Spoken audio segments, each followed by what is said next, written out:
Hari ni nih saya nak tunjuk nih macam mana nak buat kuah gula darat.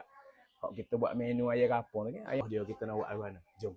Terusnya yang kedua ni kena ada rempah ni. Rempah ni rempah darat lah. Rempah ratus gula darat. Cuah ni. Dan ni saya tak buka api kan. Saya tak buka api dulu. Dia tak boleh buka api lagi. Yang ketiga kena ada air. Ni air jangan banyak sangat. Sebabnya kita nak cover dengan sate kan. So kita gaul dia dulu, bagi sebati, jangan buka api lagi. Ni style yang paling cepat, paling ringkas. Yang penting insya-Allah Allah bagi sedap. Memang tersedap atas muka bumi. Agak-agak macam dia dah sebati, ada dah ketulai-ketulai kan. Barulah awak buka api. Buka api jangan kuat. Slow saja. Letak bawang besar, bawang putih dan